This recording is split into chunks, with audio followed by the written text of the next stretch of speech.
Tenemos una lectura y está en Gálatas capítulo 6, versos 7 al 8. Y dice así: no os engañéis, Dios no puede ser burlado, pues todo lo que el hombre sembrare, eso también segará. Verso 8: porque el que siembra para su carne, de la carne segará corrupción, mas el que siembra para el Espíritu, del Espíritu segará vida eterna. La Nueva Traducción Viviente dice de otra manera, y quisiéramos leerla. Dice: no se dejen engañar, nadie puede burlarse de la justicia de Dios. Siempre se cosecha lo que se siembra. Los que viven solo para satisfacer los deseos de su propia naturaleza pecaminosa cosecharán de esa naturaleza destrucción y muerte. Pero los que viven para agradar al Espíritu, del Espíritu cosecharán vida eterna. Santiago capítulo 1, no lo tienen que buscar, pero en Santiago capítulo 1 habla de dos pruebas o dos categorías de pruebas que el cristiano tiene. Santiago, el medio hermano de Jesús, le escribe a las iglesias que estaban desparramadas luego de la persecución. A la diáspora le llaman. Y dice la palabra que Santiago presenta en el capítulo 1 dos categorías de prueba. La primera es, dice, la prueba de vuestra fe. Nuestra fe es probada cuando ocurren circunstancias, problemas en medio del camino cristiano. Y dice que si una persona quiere tener paciencia, que le pida a Dios que le dé prueba, porque la prueba de vuestra fe produce paciencia. ¿Cuántos son impacientes aquí? Usted necesita entonces prueba, porque la prueba lo va a someter a que usted sea paciente. Esas pruebas llevan la dirección o el plan de esas pruebas es grow in Christ, crecimiento en Dios. Más adelante, los versos 15 en adelante del capítulo 1 de Santiago, el escritor habla y dice que cuando nosotros por nuestra propia concupiscencia, o sea, concupiscencia podríamos definirlo, es cuando en nuestro propio deseo se nos presentan las pruebas llamadas también o categorizadas como tentaciones. Entonces es con un matiz completamente diferente, porque el matiz es las primeras pruebas que mencionamos en el capítulo 1, verso 3 en adelante, es para crecer. Las pruebas que menciona Santiago en el capítulo 1, verso 15 en adelante, son tentaciones para caer de la gracia de Dios. Y es el apóstol Santiago le habla a la iglesia desparramada, a la diáspora. Por eso se conoce como que es una carta general. No tiene nombre como Corintios, como Gálatas. Es una iglesia, una carta general. Capítulo 15 de Juan. Dice el Señor: yo soy la vid y vosotros los pámpanos. ¿Qué es eso de pámpanos? Allá en el pueblo de mi esposa, en Ponce, Puerto Rico, hay un pueblo o un barrio que se llama Pámpano. No, no es eso. Dice el Señor que dice San Juan capítulo 15 que Él es la vid y nosotros los pámpanos somos las ramas. Y el capítulo 15 verso 2 dice que debemos de dar fruto, y si no damos fruto vamos a ser limpiados, lo que llaman en inglés pruning. Pruning. Oiga, y hoy we're going to be pruned. Vamos a ser limpiados. Bien, ahora sí, vamos a la Biblia, a Génesis capítulo 3. No se asusten, póngase el cinturón. Génesis capítulo 3, verso 1 en adelante. la caída de Adán y Eva. Dice el capítulo 3: pero la serpiente era astuta más que todos los animales del campo que Jehová Dios había hecho, la cual dijo a la mujer: con que Dios ha dicho, no comáis de todo árbol del huerto. Y la mujer respondió a la serpiente: del fruto de los árboles del huerto podemos comer, pero del fruto del árbol que está en medio del huerto, dijo Dios, no comeréis, ni de él ni le tocaréis, para que no muráis. Verso 4, ¿están conmigo, hermano? Entonces la serpiente dijo a la mujer: no moriréis, sino que sabe Dios que el día que comáis de él serán abiertos vuestros ojos y seréis como Dios, sabiendo el bien y el mal. Y vio la mujer que el árbol era bueno para comer y que era agradable a los ojos y árbol codiciable para alcanzar la sabiduría, y tomó del fruto y comió y dio también a su marido, el cual comió así como ella. Verso 7.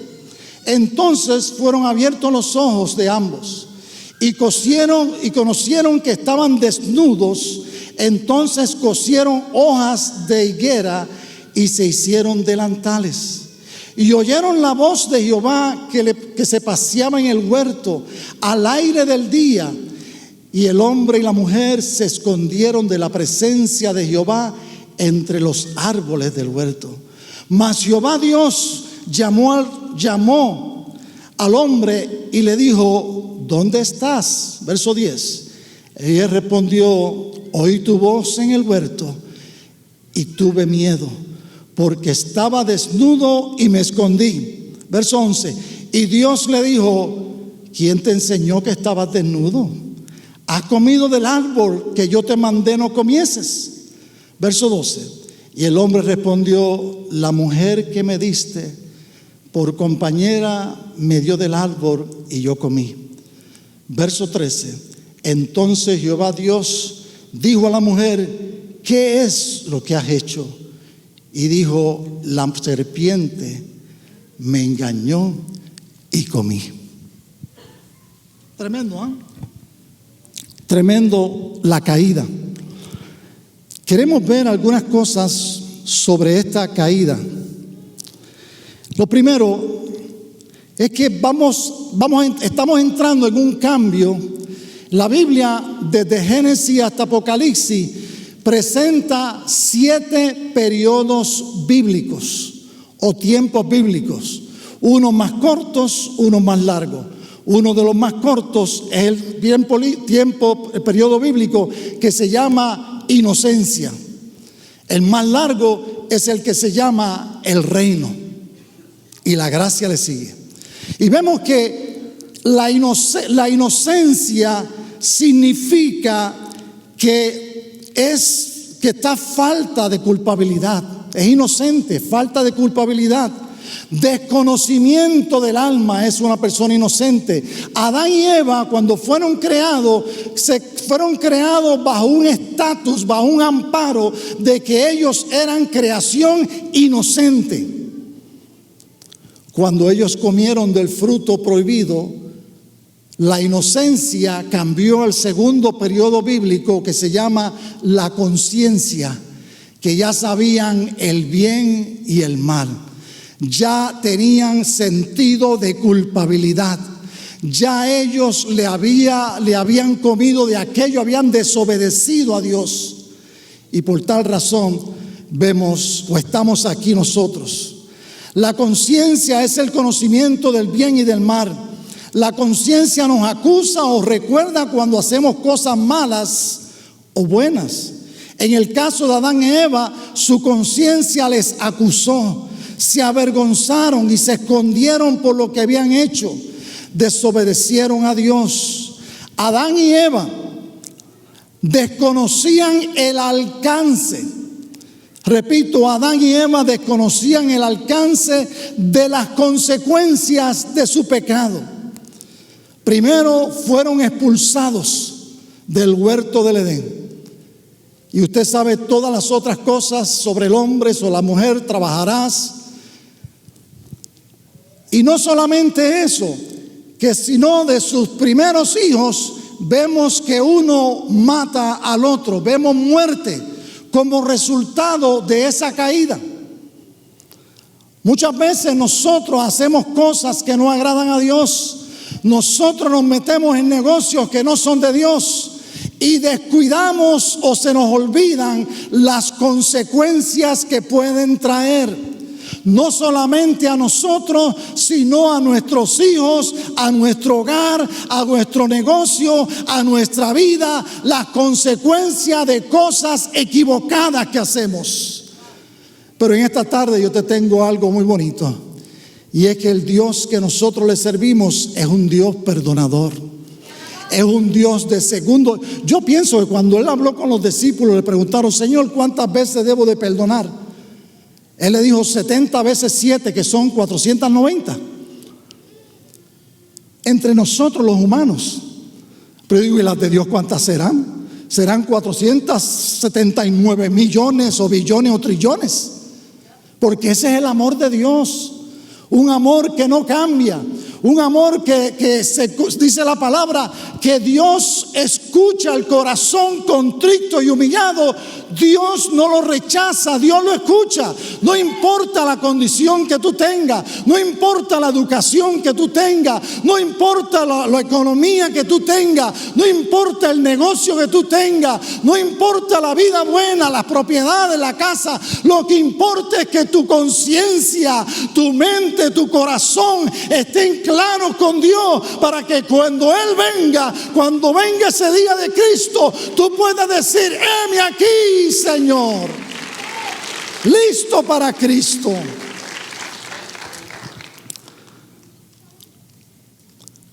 El verso 1 es la mentira. Capítulo 3, verso 1, ahí está la mentira crasa. Pero la serpiente era astuta más que todos los animales del campo que Jehová Dios había hecho, la cual dijo a la mujer: con que Dios os ha dicho, no comáis de todo árbol del huerto. Ahí está la primera mentira en forma de pregunta. Con que Dios os ha dicho que no comáis de todo árbol del huerto. Satanás, de hecho, dijo estas palabras: es cierto que los ha privado de los deleites de este lugar del huerto. Esto no corresponde a Dios, a uno que es verdaderamente bueno y benévolo. Debe haber algún error, le dice Satanás. Insinuó duda acerca de la comprensión que ella tenía de la voluntad de Dios, manifestándose como un ángel de luz. 2 Corintios 11:14. Para conducirla a la supuesta interpretación verdadera, ella lo recibió sin temor ni sorpresa, sino como un mensaje o como un mensajero creíble del cielo, con el verdadero entendimiento debido a su astucia. Oiga, cuando nosotros somos engañados, antes, cuando no le servíamos al Señor, nosotros nos las inventábamos y engañábamos de la mejor manera que pudiéramos. Y nos queríamos salir con la nuestra, ya sea por fines económicos, por fines de amores, por fines de relaciones, por sin número de áreas donde nosotros podríamos, cuando estábamos sin Dios y sin esperanza, mentir o hacer las cosas como si fueran creíbles. Y vimos mucha gente caer, vimos mucha gente que confió en nosotros. Oiga, hace unos años atrás, en un estado vecino al nuestro, un gran evangelista a nivel nacional cometió una inmoralidad terrible, 1988. Una inmoralidad terrible que no solamente le causó las credenciales, perder las credenciales, sino que su testimonio se manchó, se opacó, y todavía este hombre sirve al Señor, pero no es la misma persona que se oía en el año 88 antes. Este hombre cayó en un pecado de inmoralidad. Un hombre que no solamente hacía campaña con cientos de miles, sino un hombre que estaba en la radio, en la televisión, pero cayó de la gracia de Dios por una falta de inmoralidad. Y vemos que no solamente este hombre hizo daño a su testimonio y a su persona y a su familia, sino cuántas gentes perdieron la fe en el Señor por causa de esto. A cuánta gente tuvieron que no conocían a Dios un obstáculo para no conocer a Dios o conocerlo en un tiempo más atrasado, hasta que todo eso se limpiara en su mente o viniera necesidad y buscara de Dios. Este hombre fue una gran pérdida para el cristianismo. No ha muerto, pero sí hizo un daño terrible. Bien, en el capítulo, y vemos aquí el enemigo con su astucia engañando. Capítulo 3, versos 2 y 3, mire cómo dice. Tengo que darle rápido. Dice, y la mujer respondió a la serpiente: del fruto de los árboles del huerto podemos comer, pero del fruto del árbol que está en medio del huerto, dijo Dios, no comeréis de él ni le tocaréis para que no muráis. En su respuesta, Eva exaltó la gran libertad que tenía de decirle, todos podemos comer. Estás equivocado, le dijo a la serpiente. Oiga, Eva abrió la puerta para que entrara el enemigo. La astucia del enemigo, o sea, cuando tú tienes a alguien que tú ves que te viene con un error, con una falta, y tú le abres la puerta, esa persona entiende que hay una posibilidad de que te puede ministrar, de que hay una posibilidad de que él puede cambiar lo que tú piensas, de que hay una posibilidad de que él puede alterar lo que tú crees. Y eso fue lo que le pasó a Eva. En su respuesta, Eva exaltó la gran libertad que tenía. Con solo una excepción, podía comer de los frutos de todos los árboles. En el verso 3 dice, ni le tocaréis. Y diríamos, pues entonces Eva empezó a decir mentiras también. Muchos eruditos creen que es que Adán le había enseñado a Eva que no tocara ni comiera ese fruto, y ella lo repitió de lo que había aprendido. Ni le tocáis, o sea, le hizo como una advertencia para que ella viera que no valía la pena, que no era bueno probarlo. Versos 4 y 5, la mentira. Entonces la serpiente dijo a la mujer, no moriréis. Verso 5, ¿están conmigo, hermano? Sino que sabe Dios que el día que comáis de él, serán abiertos vuestros ojos y seréis como Dios, sabiendo el bien y el mal. La mentira, no moriréis, seréis como Dios. Satanás envalentonado, o sea, valiente, por la apertura de Eva hacia él, pronunció esta mentira directa. Esta mentira llevó de hecho a ella y a Adán a la muerte espiritual, separados de Dios.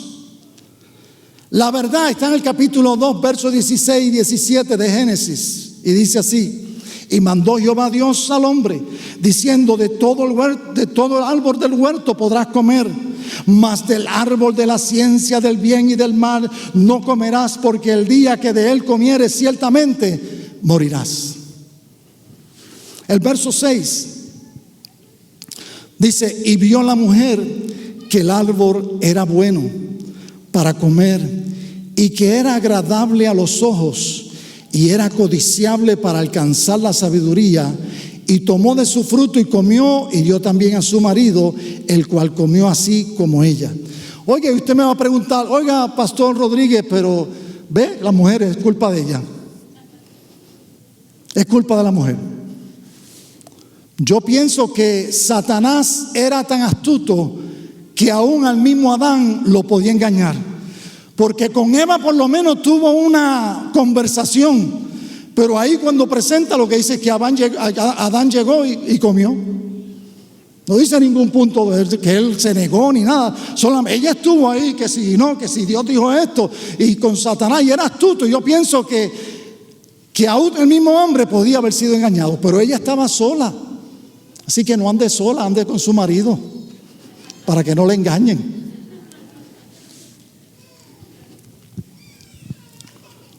Ella decidió, el verso 6, bueno, agradable y codiciable. Ella decidió que Satanás le estaba diciendo la verdad y que había comprendido mal a Dios, pero no sabía lo que estaba haciendo. No fue una rebelión abierta contra Dios, sino una seducción y engaño que le hicieron creer que su acción era la correcta. Verso 8, ¿están conmigo, hermanos? Y oyeron la voz de Jehová Dios que se paseaba en el huerto al aire del día, y el hombre y su mujer se escondieron de la presencia de Jehová Dios entre los árboles del huerto. Dice el verso 8, dice que se paseaba en el huerto.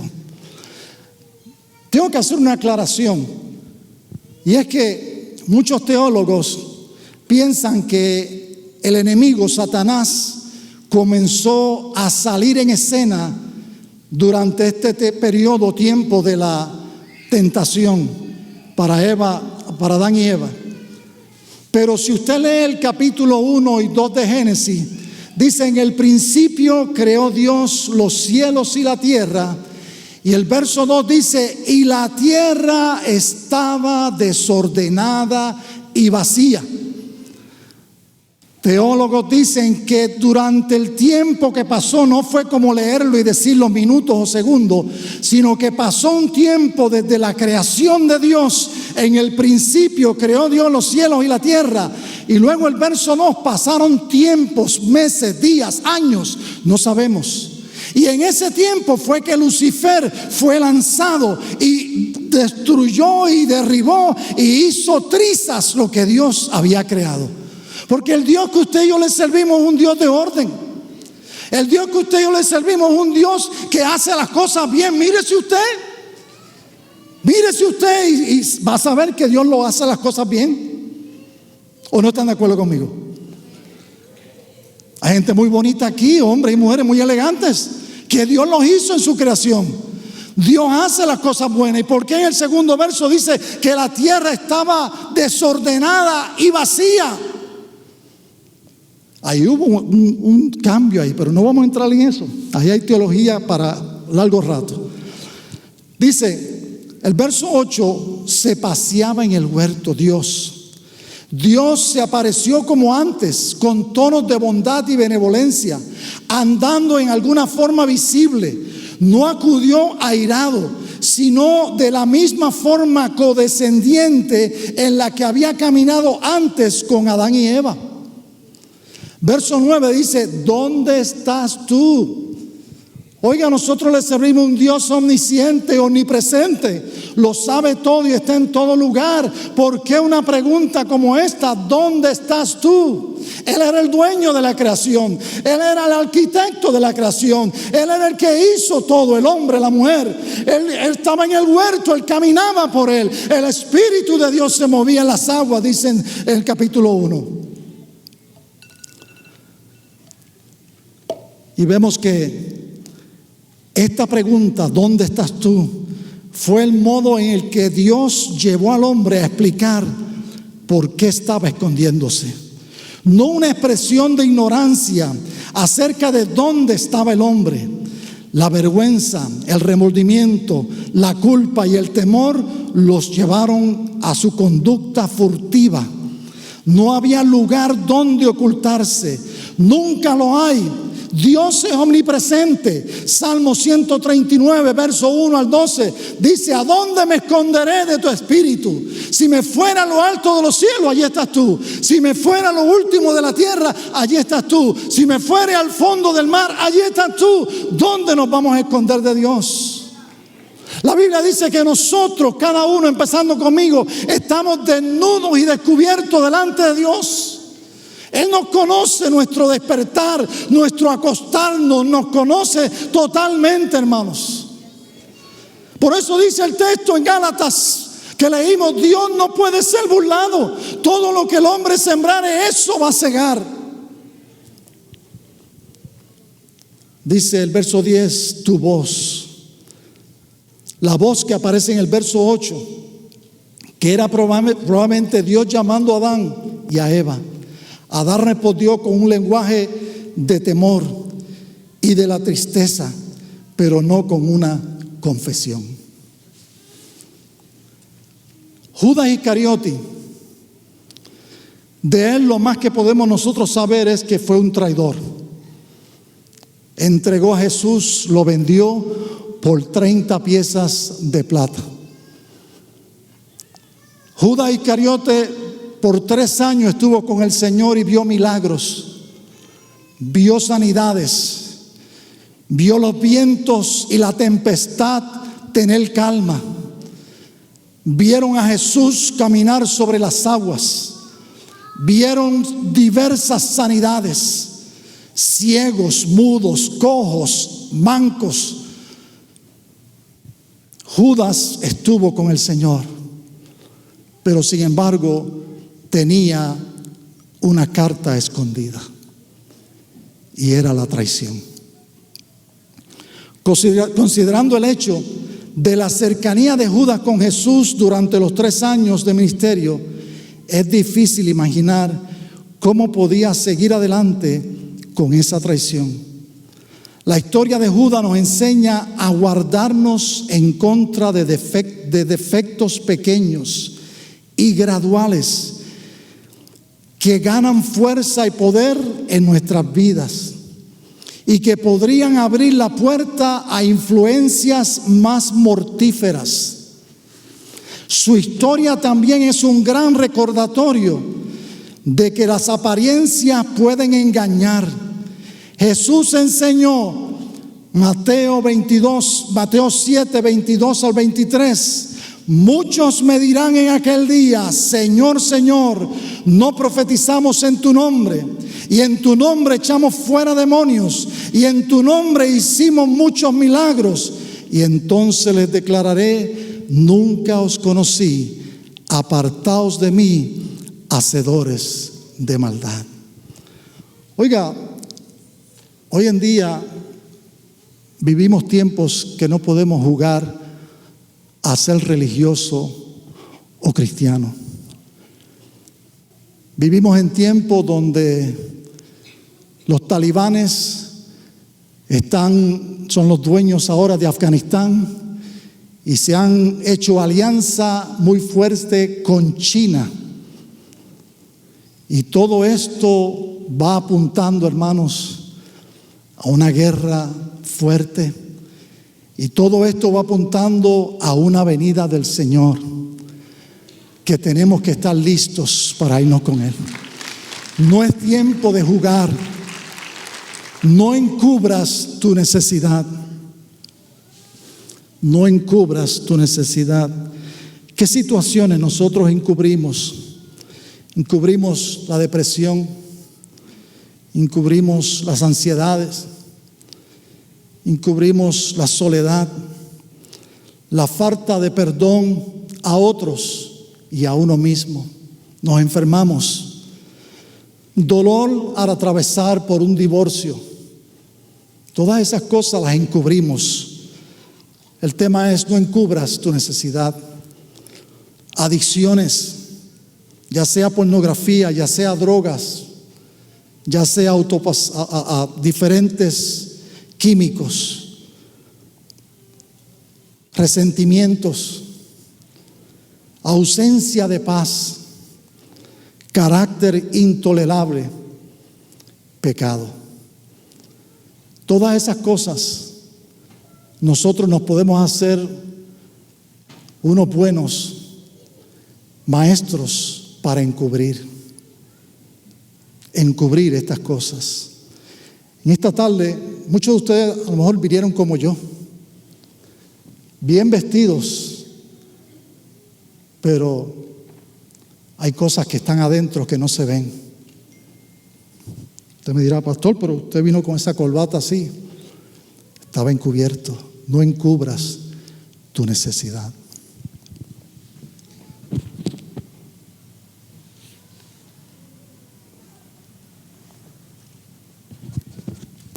No encubras tu necesidad. lo mejor tú has llegado aquí a la casa del Señor y viniste encubriendo tantas cosas. No somos perfectos, ninguno, ni yo, ni ninguno de nosotros somos perfectos. Pero San Juan capítulo 15 dice que el Señor va a limpiar el árbol.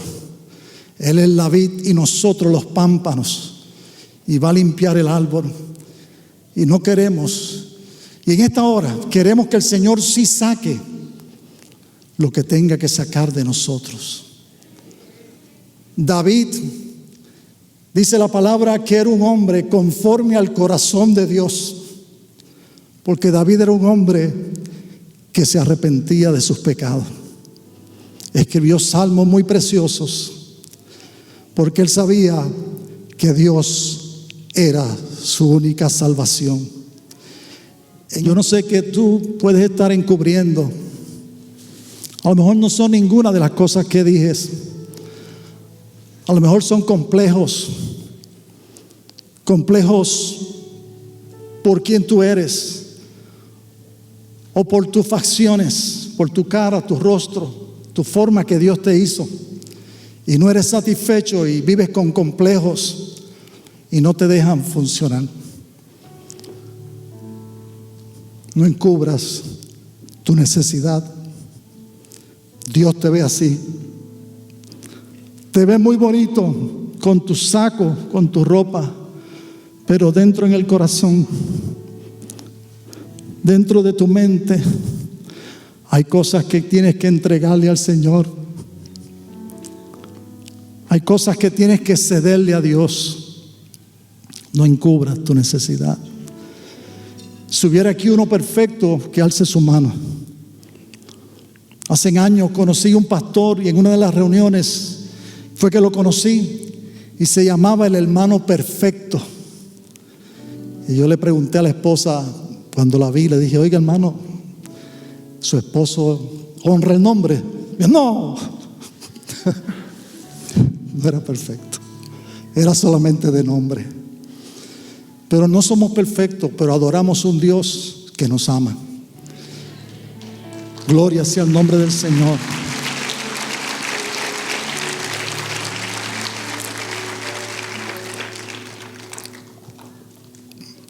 En los servicios fúnebres normalmente uso un texto como este. Eclesiastés capítulo 12, los últimos 2 versículos, y quiero que lo oigan. Dice, el fin de todo discurso oído es este: teme a Dios y guarda sus mandamientos. Teme a Dios y guarda sus mandamientos. El verso que le sigue, el 14, a ver si lo puedo leer con estas lágrimas. Me disculpan. Dice, porque Dios traerá toda obra a juicio, juntamente con toda cosa encubierta, sea buena o mala. En esta tarde, Dios te ha permitido, o nos ha permitido, llegar a su casa y oír un mensaje como este, donde nos dice el tema: no encubras tu necesidad.